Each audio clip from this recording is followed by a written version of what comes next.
Mahfud MD membongkar siasat licik dalam kasus korupsi pembangunan Tower Base Transceiver Station atau BTS yang menyeret Menkominfo nonaktif Johnny G. Plate pada Senin 22 Mei. Mahfud mengatakan proyek tersebut sudah ada sejak 2006 dengan nilai proyek 28 triliun rupiah. Namun kemudian proyek mengalami masalah anggaran pada tahun 2020. Permasalahan tersebut bermula dari pencairan dana sebesar 10 triliun dari tahun 2020 hingga 2021.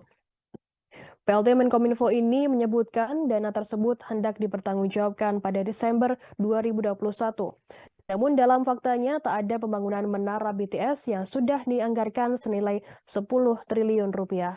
Karena alasan pandemi COVID-19, pihak proyek yang mengerjakan meminta perpanjangan waktu untuk pembangunan BTS hingga Maret 2022.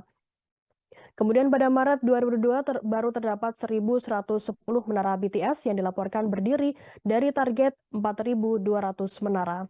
Namun ternyata setelah di cross-check lewat satelit, hanya terdapat 958 unit yang berdiri. Mahfud mengatakan dari jumlah tersebut pun diambil beberapa sampel untuk mengecekkan fungsi. Hasilnya dari 8 sampel yang diambil, tak ada yang berfungsi sesuai spesifikasinya.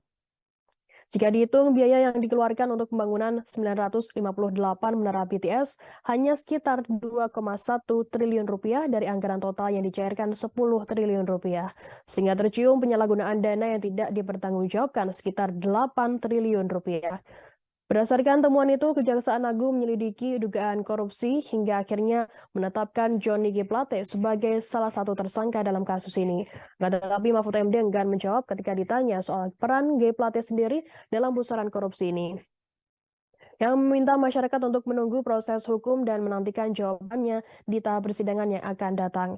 Sebelumnya, Johnny G. Plate ditetapkan sebagai tersangka dalam kasus dugaan korupsi menara BTS 4G dan infrastruktur pendukung 1, 2, 3, 4, dan 5 bakti Kementerian Kominfo 2020-2022. Dalam perkara ini, kerugian yang dihitung Badan Pengawasan Keuangan dan Pembangunan ditaksir mencapai 8,03 triliun rupiah.